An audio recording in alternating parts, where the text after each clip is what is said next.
Greetings and Hotep.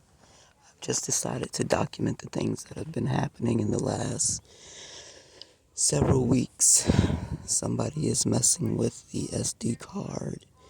I ejected it, but I didn't take it out of the phone, so they're messing around with the SD card.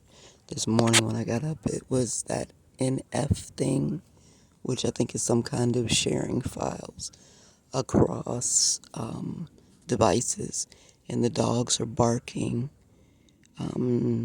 Somebody took a thick comforter that I had laying outside, so they may just be every night sitting around the side of the house or being inside of the cars next door. But they're doing something, and dogs are barking.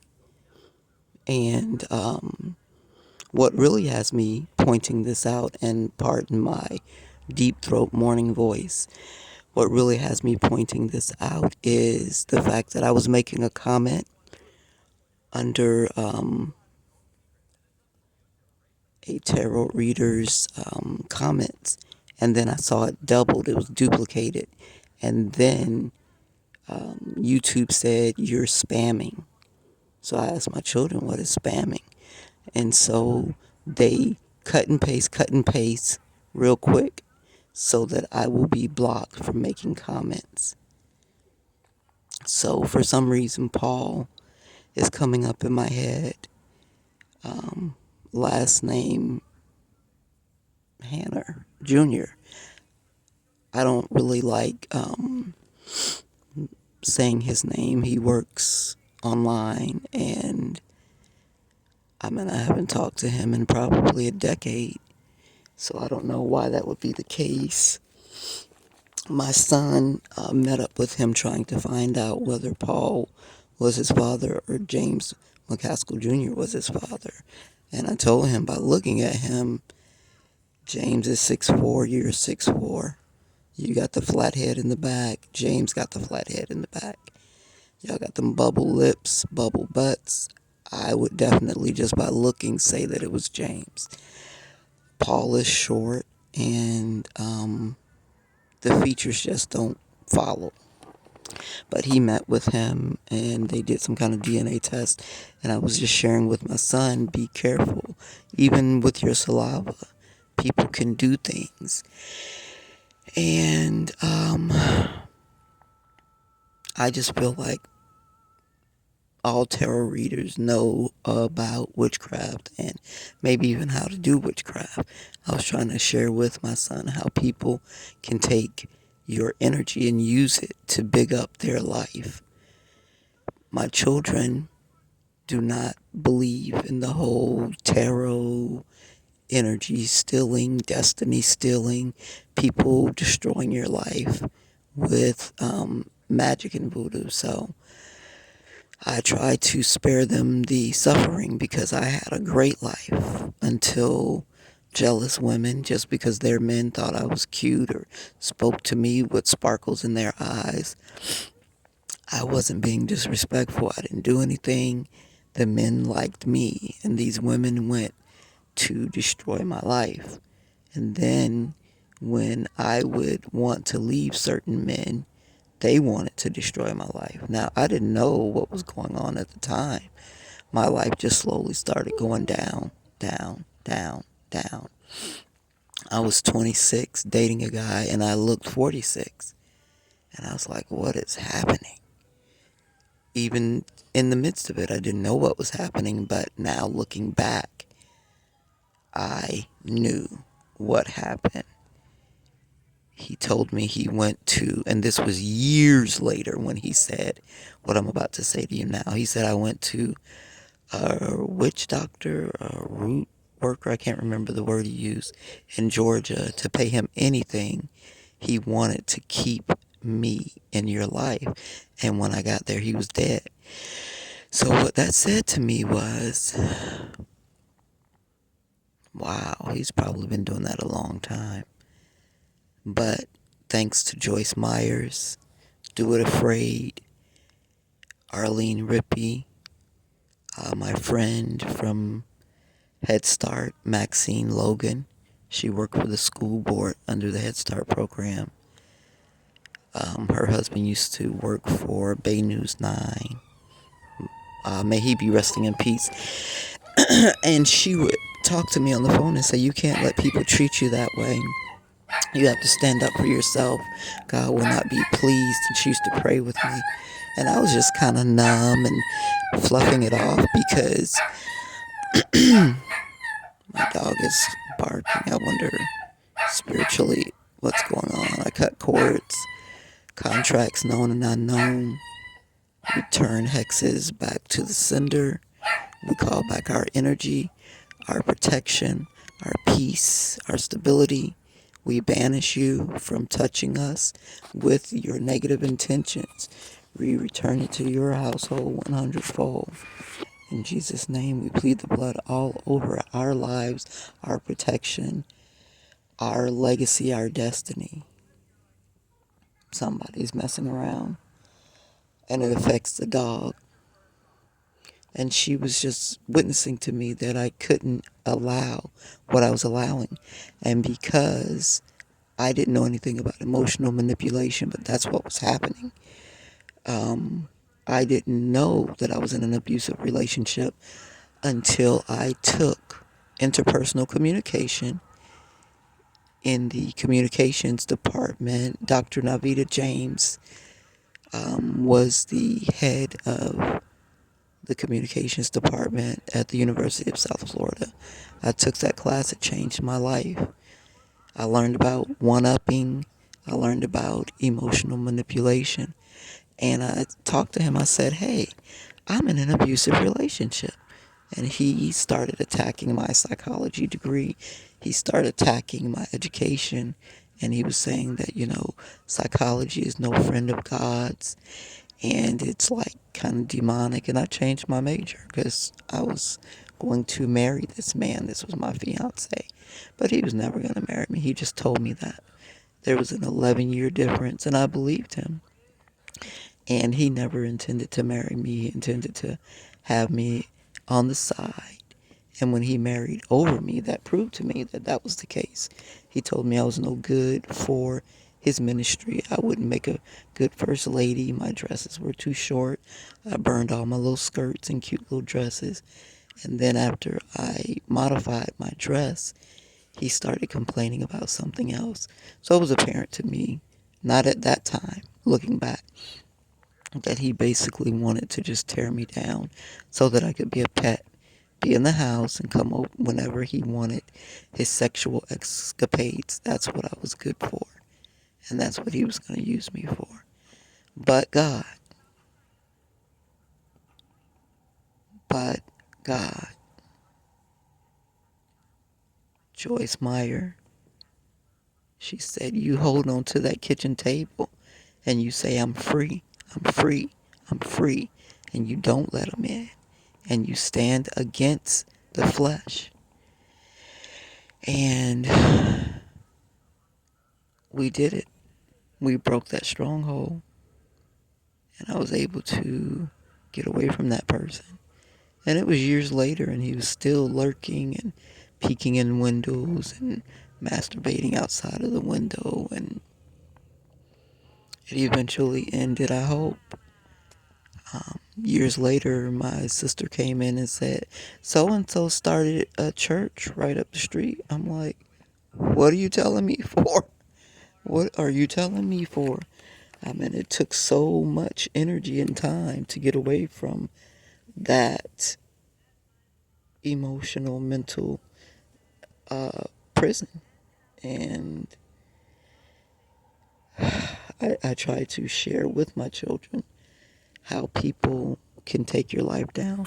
And it doesn't have to be just in relationships. Your family members can do the same thing to you, do witchcraft against you and have you acting crazy and you don't even know what's going on.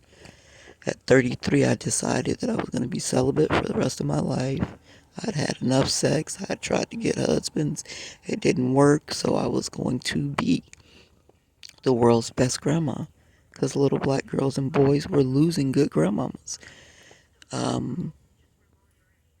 Some kind of trend came in where grandmothers all of a sudden wanted to be in the club in short skirts, in relationships, acting like they were 20 years old. And that could have been a greater attempt on genocide, a greater form of witchcraft, because they sent me, and now I believe now that they did witchcraft on me for me to want to have sex. And that's how I ended up back out in the world being sexual.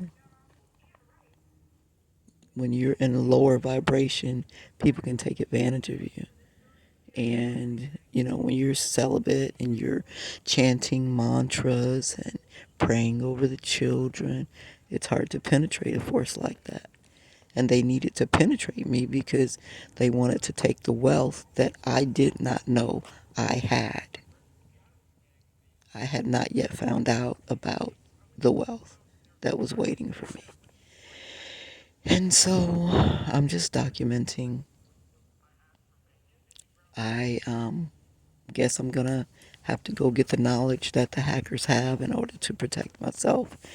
I turned the phone off and put it in safe mode. But my daughter uses Discord, and you can't use Discord in safe mode. So she's the one, this is her phone.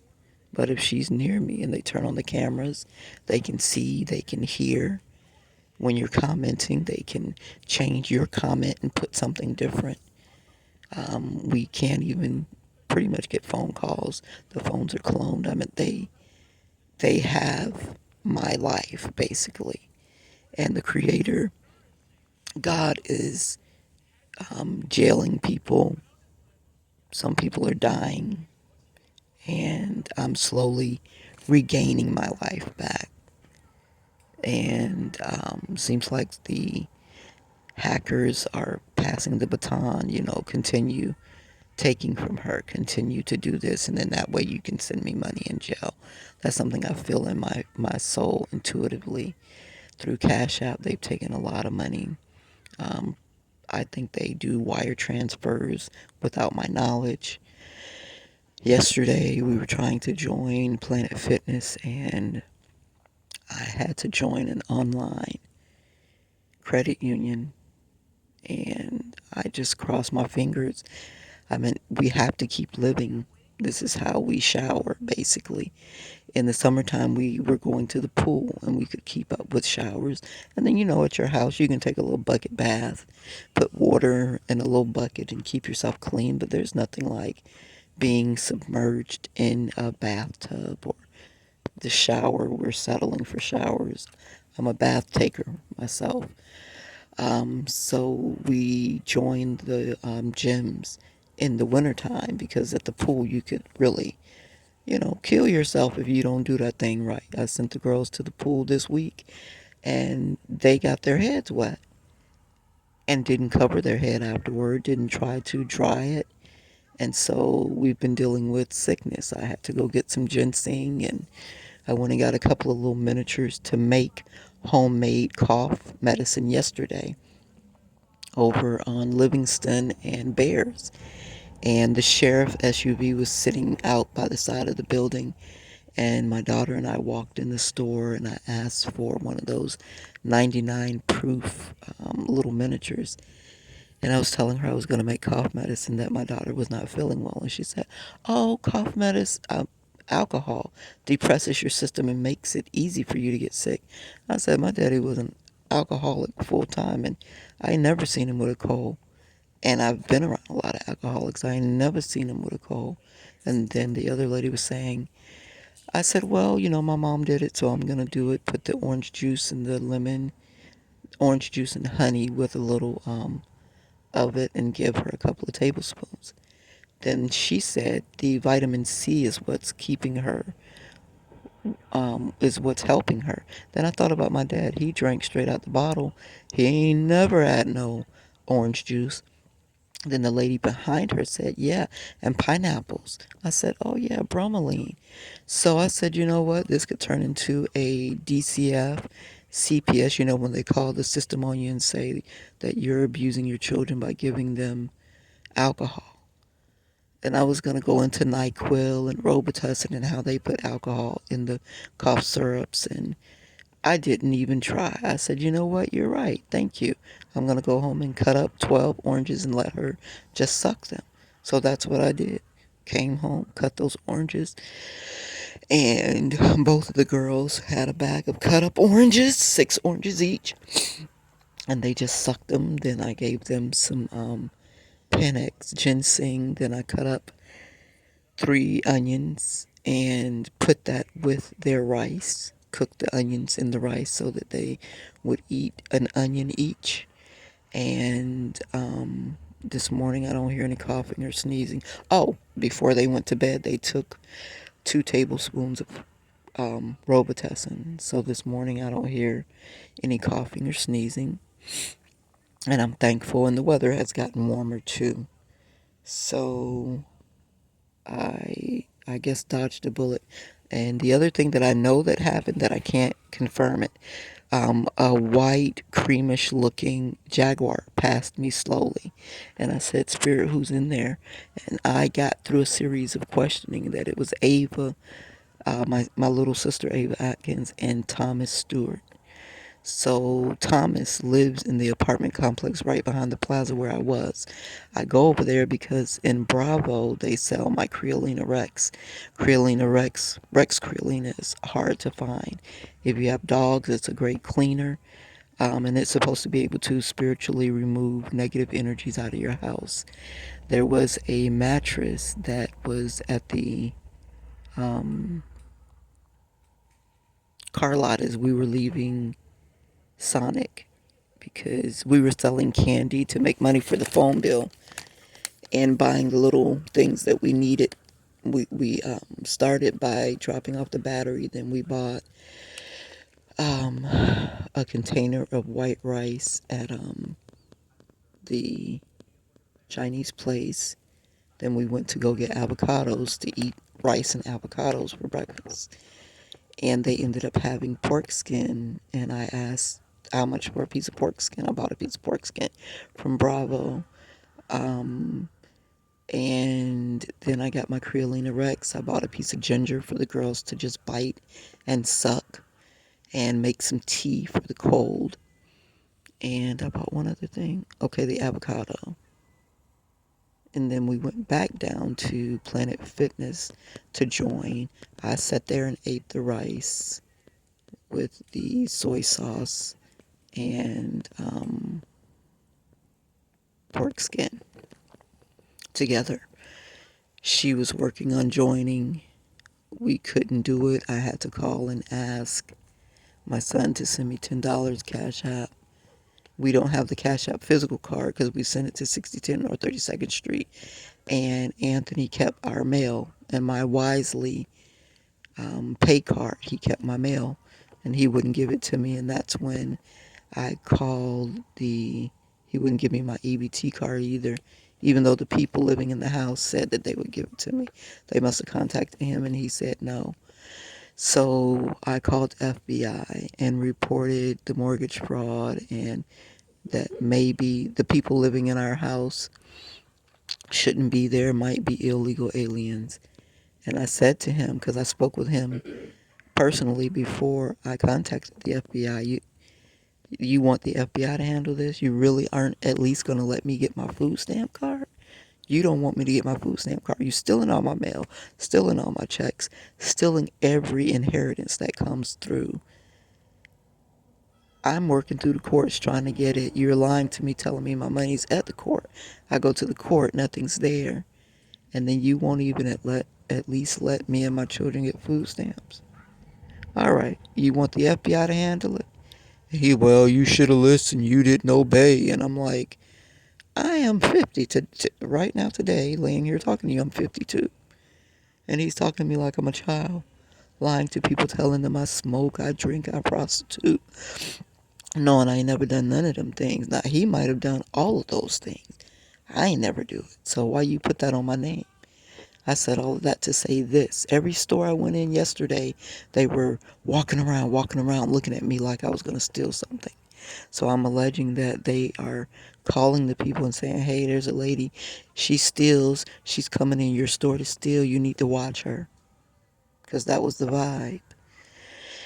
And God said, you're worthy to be watched. Don't even worry about it. Everybody reaps what they sow.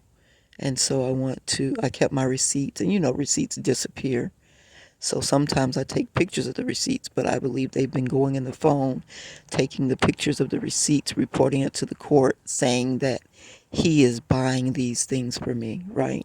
He's using my own evidence to confirm that he's caring for me. Nobody is caring for us. Absolutely nobody. Not Thomas Stewart, not Anthony Atkins, not Ava Atkins, not Alva Atkins, not John Waldron, not Donnie Dwayne Flowers, not Dwayne Ware, not a baby daddy, not Abraham Vada Jones. They ain't paying no child support. Not Clarence Joseph Washington Jr., no child support. Not Natalie Renee Carnegie, who might have married Clarence Joseph Washington Jr., not Martha O'Donnell, who is my last baby's grandmama. So whoever is lying, saying that they are taking care of us, because I'm supposed to be getting a monthly allotment from the trust, I get $0. I get almost $300 in EBT, food stamps. We buy chocolate boxes, we sell the chocolate, and we make away. We ask people to help us on Cash App. They steal the money. And then my child sends us, $30, $40 here and there when we ask for help. And I'm keeping a tab so I can pay that back. My other son gave me $20. He's been working. He gave me $20 when we had to change the phone number. I saw Dennis Brown. It was a Sunday. And we were down at the park across from the county center because this guy, Charlie, he feeds the homeless. They give you a sandwich, some cookies, a bottle of water. And if you need a bus card, they'll give you a bus card. So I was saying to my daughter, if we sell these bus cards, we can pay what we were trying to do, wash clothes or something like that.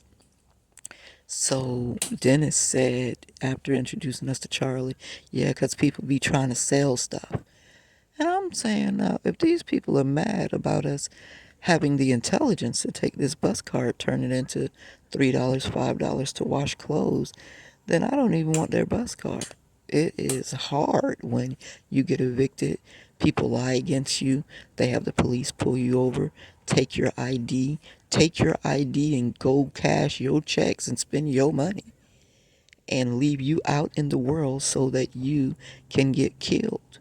Oh, I forgot about saying put an insurance policy on your head so that they can get you killed and then just say, oh no, she was homeless, she was crazy, she was on drugs, so that happened to her. And maybe they married me to somebody before that, and the person they married me to got an insurance policy. How I think it went is probably Donnie Dwayne Flowers. Um, do I want to include another name? No, I don't want to include another name. Thomas Stewart keeps flying in my head. I don't know why. Because he's a gambler. He's the one that offered me drugs, and I told him no. He offered it again. I said no. He's like, oh, you don't trust me? I'm like, laughing. I ain't got to trust you. I told you my family drink alcohol. My daddy was a full-time alcoholic. I don't try no drugs because I might have a latent addict in me. I'm not waking her up, okay? Right now, all she requires is $20 to go to the flea market on the weekend. So we not finna try no doggone cocaine at 40-something years old because you think it's a good idea. And I got scared of him. We were, playing with the thought of marriage despite the fact that I knew he had issues because he was almost 500 pounds. There's no way you get 500 pounds and you don't have issues. But I think God wanted me to help heal him, so that was the plan. When he offered me that cocaine, I said, Lord, if I get down low, this man gonna get me hooked on drugs. So I stopped going to his house for a whole year. I was afraid to go over there because I was at a low period in my life. And I didn't want to get lower. And then he say, here, pop a pill, pop a perk. Because that's what the children are doing now. Like, there's nothing to it. So Word through the flea market, through Letitia. Oh, Thomas was asking about you. Thomas want to know what's going on and all of this. I said to myself, that man know what's going on. He know he offered me drugs. That freaked me out because if you're my husband and I'm dependent on you to make me strong when I'm weak, cocaine ain't gonna make me strong. And when he offered me the drugs, and when he said, you don't trust me, I said, what if I want more? He's like, oh, no problem. I always have it around. So I hit him with the question. I said, what if I want an 8 ball? What do you know about an 8 ball? I said, I watch TV. He said, oh, no, no, you're on your own. You're on your own then. I said, wait a minute. You'll offer me something. If I get hooked, then if I need a lot of it, I'm on my own. We had that conversation that same night. So that's when things start swirling in my head. I didn't know then that I was not going to come back to his house, but every time I got ready to go visit him, I couldn't go back over there. And after a year, I wrote a note and said, I want you to apologize to me. I wrote a note and said, you need to apologize to me for offering me drugs, and slid it under his door. He wasn't there that day. So when I went back again, he said, oh, it was a misunderstanding. So I'm a communications major. I said, okay, wow. This man said it was a misunderstanding. So I knew that it was some bullshit. So I said, this nigga probably didn't ever really like me. This was some kind of game. Because when you offer to take somebody's life down a negative path, you don't call that a misunderstanding. When they write a note to you and tell you they need to apologize to you, you say, you know what? Oh my God, I'm so sorry. That was so stupid. I don't know what came over me. You blame a demon, you blame the devil, but you're remorseful. You want to make it up to the person. You say, I'm so sorry. He ain't do none of that. Now, what I noticed now, that I noticed yesterday, every time I used to go to Thomas' house after that year passed, there was a sheriff car following me. Either one of the little sheriff officer cars or SUVs. Now, I'm talking to you about what I noticed that used to happen. When it was happening, I thought it was coincidental that every time I came to his house, I saw a sheriff car. Now, yesterday, the sheriff truck was sitting there. Now, after so many things that have happened that I don't have time to tell you right now, he must have been under investigation. Maybe he does the poker and stuff. He's a heavy gambler. Every time I go to his house, he's gambling online, hitting that little button. And I have been to the casino when I used to go visit him when he was in the poker room. And I would stand behind people and watch them hit the button, hit the button, hit the button in less than 10 minutes. $1,000 was gone. And I would stop and talk to people and say, why do you do that? Oh, I'm trying to turn my money over. I'm trying to da-da-da-da-da. I said, you have that kind of excess money? No, that was my rent money. I'm going to be fucked up. And I said, well, why? Tell me why. Because the psychologist in me, the scientist in me is always trying to understand. And I realized that that is a real serious emotional problem. Okay? Something in the emotions likes that exhilarating feeling of hoping and praying that that 1 in a billion shot is going to fall on them. And then after the money is gone, that empty feeling of what I could have did with that money and what I should have did with that money. So the man that I was talking to, he's like, oh yeah, well, I'll have to make it up because my wife, she going to be upset, da da da da da. And I said, well, thank you, God, for delivering me from being with this man. It's just like alcoholism, really, except you lose money quicker. I mean, if you got $100, you can drink all month long, and you're gonna die slower with that gambling shit. You might end up dead because you didn't pay what you owe. You know, well, put me down for 1,000 for the Reds.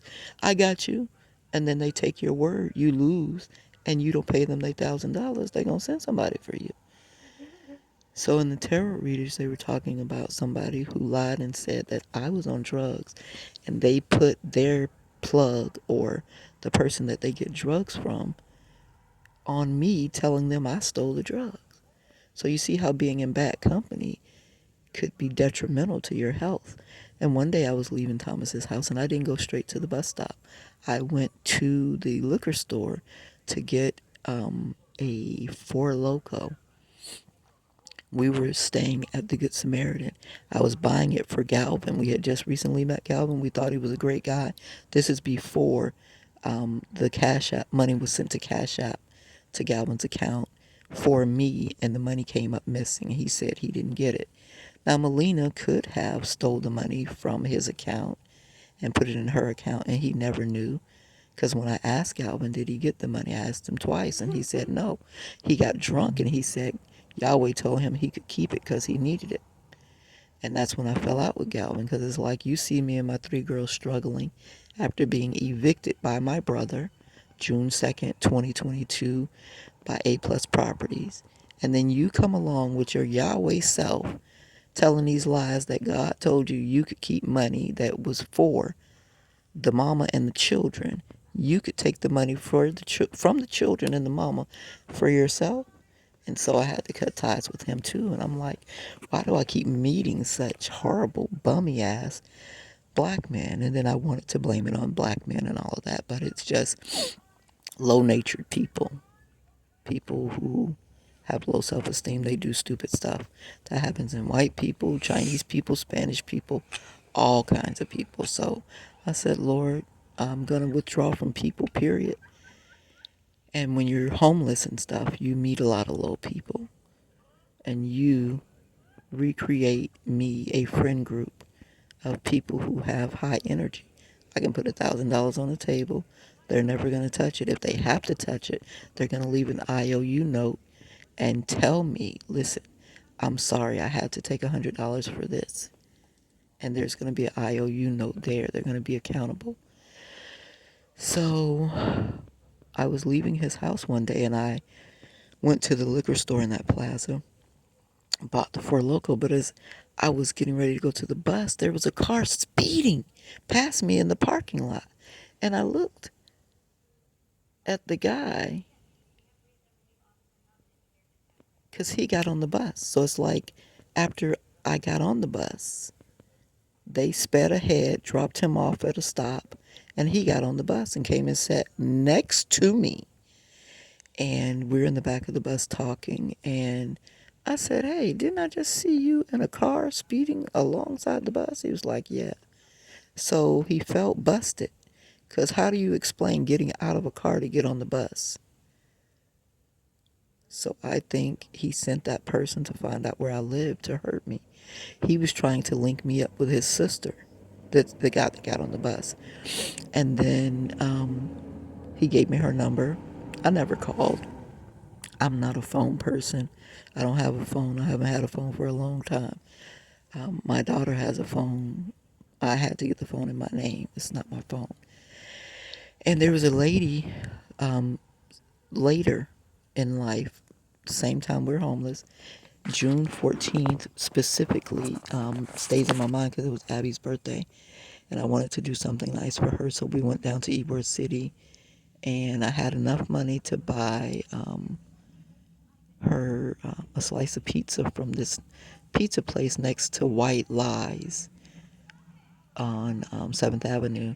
These really large pieces of pizza, and they make nice little creations, kind of like rustic pizza in Miami. So Abby got a piece of pizza, and the lady gave her a piece of cake for her birthday for free. This is a place we go when it's birthday time. And the lady kept following us and following us. The lady put her book bag down and said, can your daughter go with me to get my book bag? Now, I ain't thinking nothing about human trafficking. You hear me? Nothing about human trafficking. She wanted my Angola to go with her to go back and get her book bag. Well, it didn't make sense to me. So I said, Angola, run back over there, get her book bag, and bring it back to her. It took months and months and months for me to connect. That lady was trying to human traffic my daughter, whether it was to take her so that they can do child porn or take her organs, whatever. And my common sense just said, you know, you can go quicker than she can. Go get it. And Angola's like, Mom, why are you letting this lady follow us? Who is she? Why is she following us? We just were talking on the bus, and she got off the bus and just kept following us. This lady stayed on our trail for about 3 months until I took my camera and recorded her. And I said, this lady is trying to cause us harm. And I put it on YouTube. And a similar event happened when we were at Britain Plaza. Abby had stayed up all night long. And I take the girls out one at a time so we can have some one-on-one time. And then wherever we're staying, we never leave our house unmanned, because my sensei says people come, they steal, they put down voodoo, all this stuff happens. You never leave your house unprotected. That's one of the benefits of having a big family. You always have somebody at your house. So I've been following that practice as much as possible. So we're at Britain Plaza. She's laying down sleep. I put her there strategically at Britain Plaza where the buses drop you off. You are in the middle of the center, and there's cameras, at least like 10 cameras that are there. And Radiant Church, they have a guy that rides around in the parking lot picking church members up, dropping them off at the front door, taking them back to their car. So there's activity that creates safety. So I'm walking around the plaza. I went to Publix, went and got some food. I think I went to Big Lots to get a couple of things, bought some popcorn kernels and some oil because we love popcorn. And the bags of popcorn are expensive. Every time you go to the store, you spend $6 on 3 bags of popcorn, one for each of the girls and me. Then I walked. I was bringing back stuff from Dollar Tree, and this lady was talking to my daughter, and I said, "Hi, how may I help you?" I had on her shoes. I forgot what happened to a pair of shoes. The sandal popped or something. So I said, Abby, since you're sitting here, let me hold your shoes and I'm gonna go over here. I like walking around in socked feet and bare feet. According to my sensei, it breaks up crystals in the bottom of your feet. So, but because I'm over in Britain Plaza and this is kind of like a wealthy neighborhood, I feared them telling me I can't come in the store with no shoes on. So I took the shoes and I said, I'm going to leave these packages with Abby, and then I'm going to go over to Sunshine Thrift. And as I'm approaching, there's a mafia grandmother talking to my Abby. And then she started fussing with me. She grabs Abby by the arm and she's saying, I'm going to go get you some shoes at Plato's Closet. They keep talking about Plato's Closet, Plato's Closet. I've gone into Plato's Closet. And to me, it's better to, walk around the corner to the thrift store. So I said, oh, you want to buy her shoes? Oh, she shouldn't be out here and she's out here asleep. And I said, yeah, I know. She stayed up all night long. So she's tired. So I told her she could lay her head here on the book bag and I'll go do the shopping. And then when I come back, we'll just go back.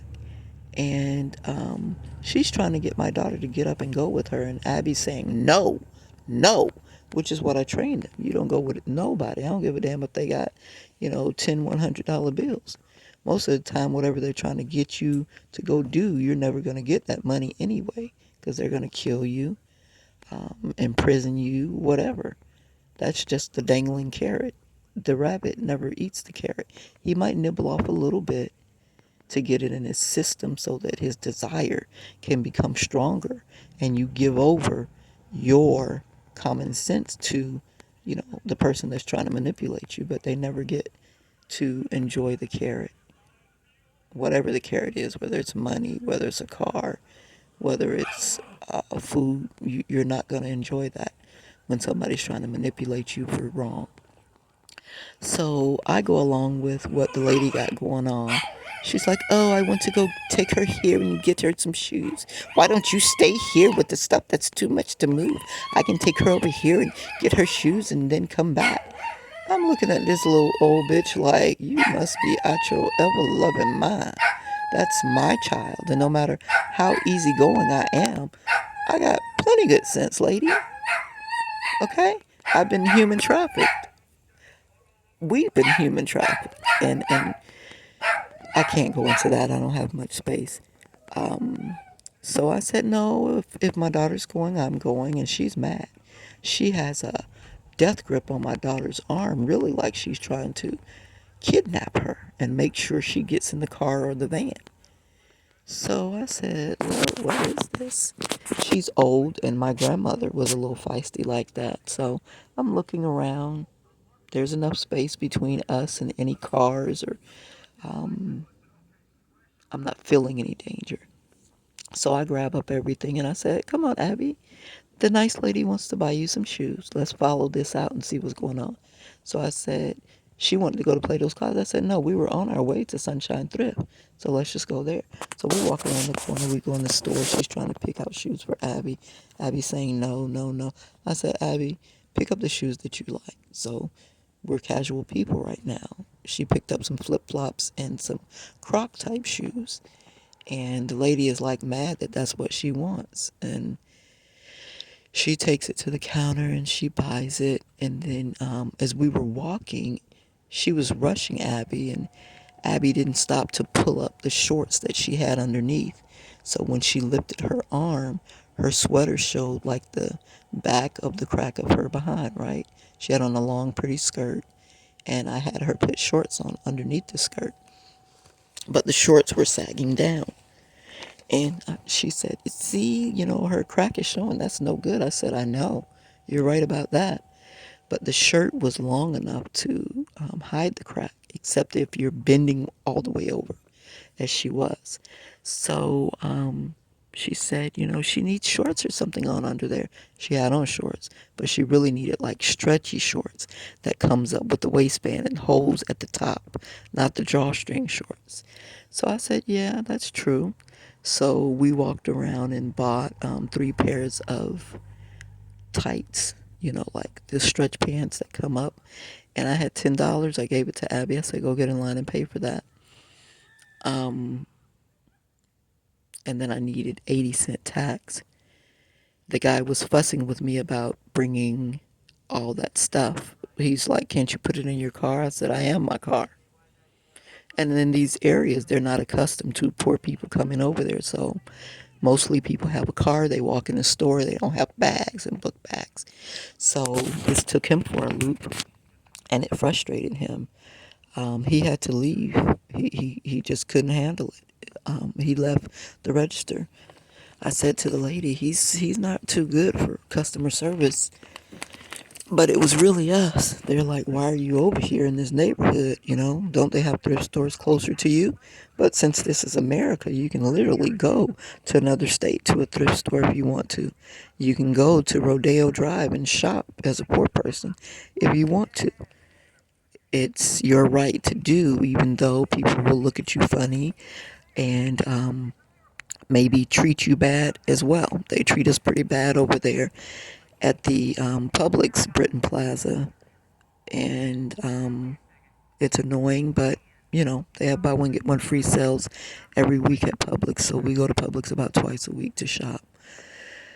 So to shorten this long story, I go up to her and say, hey, can you give me 80 cents for taxes?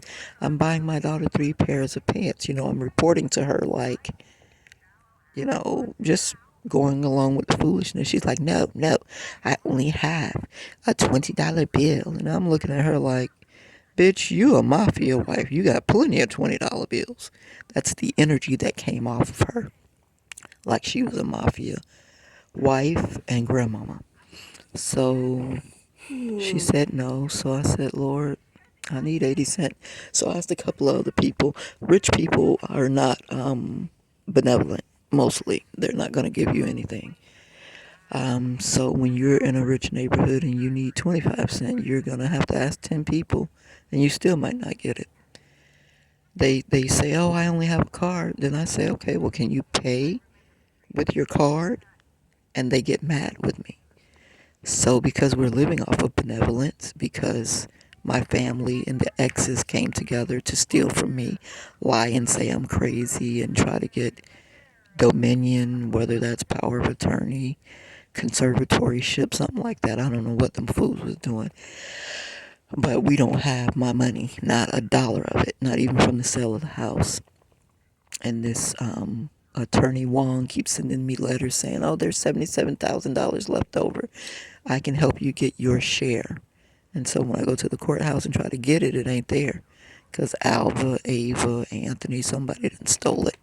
And so the FBI will get up to them eventually. It's been almost 2 years, and I keep saying to the FBI, can y'all give me $3,000? Give me some of my money. You know it's mine. Can I have some of my money? And I haven't received anything, but I do feel safer, so I want to say thank you because I do believe they're watching over us, and I appreciate that. I don't see as many doppelgangers. I don't feel the same danger that I used to feel, so I'm appreciative. And it's helping to heal me because as an activist, the police used to come and create negative events for me. Now when the police come, I get to feel comforted. So it's like they were once an enemy, now they're a friend. So I'm thankful for that. And I'm not talking about the corrupt police officers like Marcus Leggett and Hillsborough County officers Saey that came and illegally evicted me. And I'm not talking about Thomas Kelly or Kellis Tommy. Thomas Kelly, who pulled me over and took my driver's license and my tag so that they could give it to, I think, Donnie or Thomas, so that they could steal my money because they sent somebody in that had my ID, pretended to be me, and got married in my name so they could steal my money. I'm not talking about them. See, when you take an oath and you're an officer and you do wrong, you're just a clown in a costume. I ain't talking about them. I'm talking about for real men and women who want to protect society from crooks and corruption. I'm talking about those people. Them other ones, they being plucked off pretty rapidly. The age of Aquarian, she ain't playing. She washing everything. She pouring that water, and we trying to put some Clorox in the water so it can get clean quick. And whoever's still dirty, they got to get up out of them positions. That goes for Judge Barbara Twine Thomas, Judge Cheryl Thomas, if you in on it, Chief Judge Ronald Figueroa, and I hope and pray that the new Chief Judge, Christopher Sabella, is on the up and up.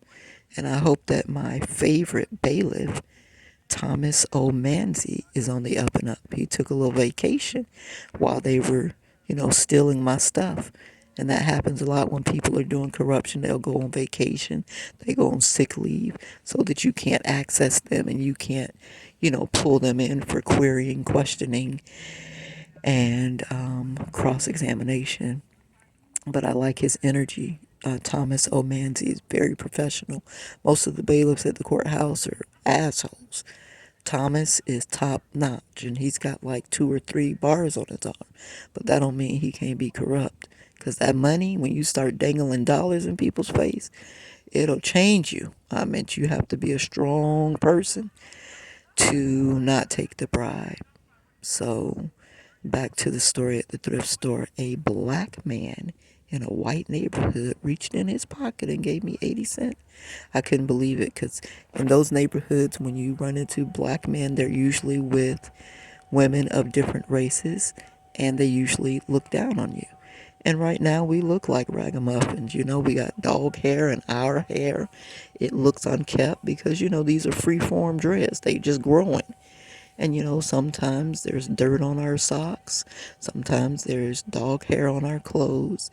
Sometimes I may smell like musk. I'm not going to clog my lymph nodes with aluminum when I know that it causes breast cancer. It moves through your body and clogs up pores in other parts of your body. And I believe that it creates cancer.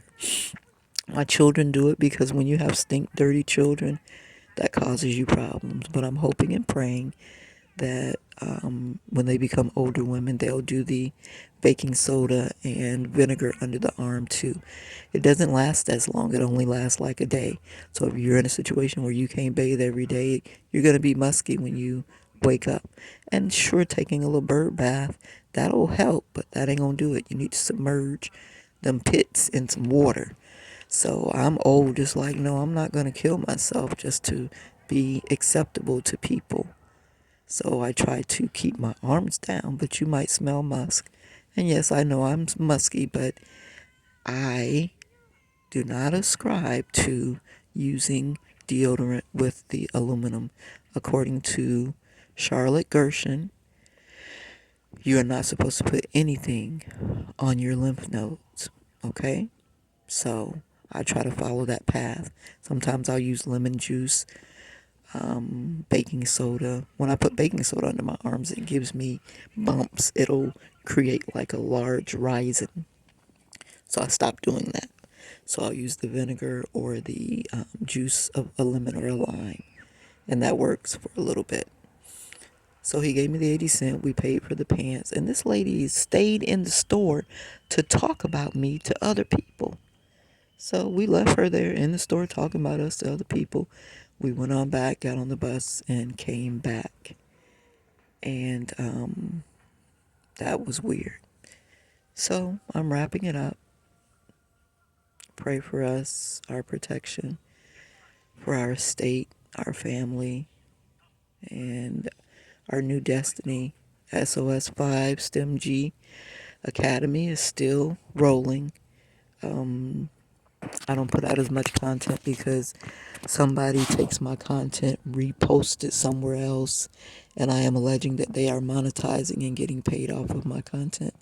I receive $0 from YouTube for my content, and my channel not missing, has been shut down or something. I got 77 subscribers still.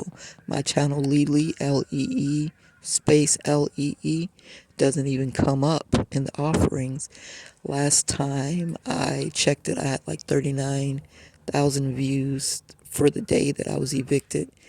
And maybe the Hillsborough County Sheriff Department got it shut down because of the backlash from that officer coming and illegally evicting me, my 4 children, and my nephew for a bribe, for a favor. I don't know, but it wasn't right. A Plus Property is a bogus fraud, fake LLC created to defraud me out of my estate by my brother Anthony, I'm pretty sure. Ava, she's, one of those little evil geniuses. Her and that fat ass Natalie Carnegie. Probably Letitia too. From what I understand, they were having meetings about how to, take advantage of me and spirit cook me. Oh, well, you do the, fake LLC loan. You do the fake business in her name. You can have that money. You do the disability checks and you can have that money. So they may be getting disability checks for my children and me. I've never received any dollars from that. You collect the child support. You do the child support and you can get the card and you can have that money. Probably Alva took the child support from Abraham and then Clarence. And, everybody ate off of me and me and my children living in boarded up buildings and laundromats and eating at Trinity Cafe and other soup kitchens.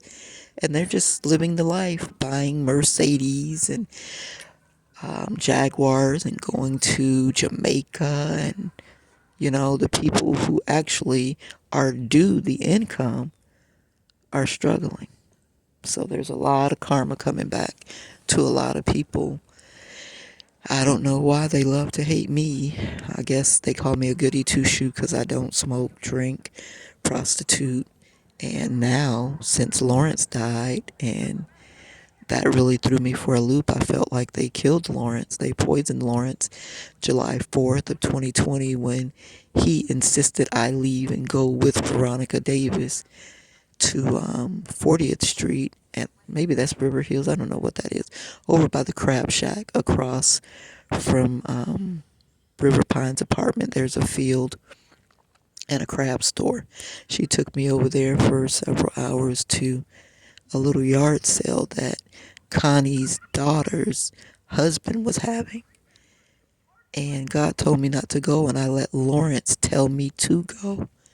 And I asked him when I got back there to the house, did somebody come here? He said, yes. I said, did you drink something? Did you eat something? He said, yes. I said, who came? And then shortly after that, he ended up in the hospital with COVID.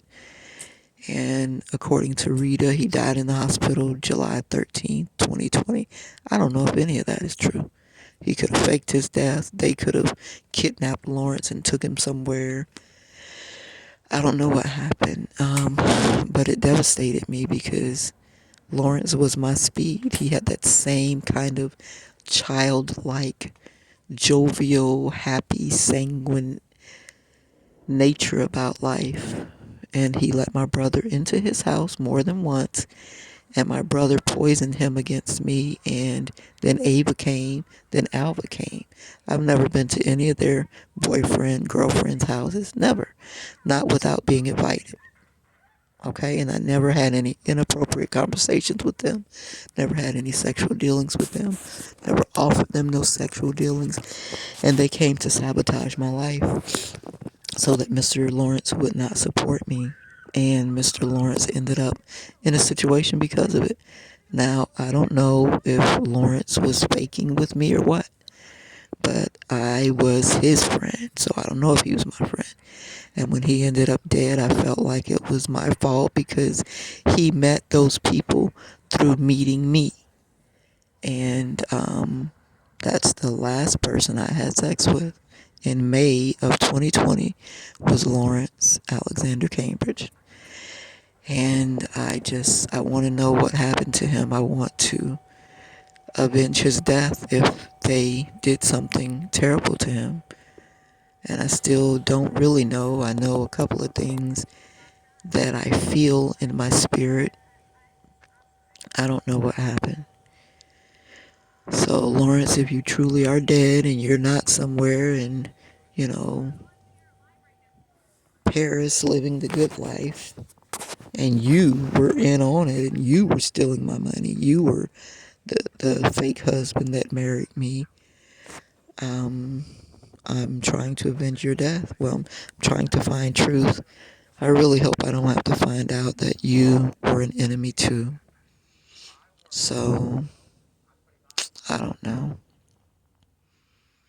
I don't know. I kept feeling like somebody was trying to shoot me when I was way over at the table. And Veronica said, that's Connie's daughter's husband. And he was coming across. He had on red and black.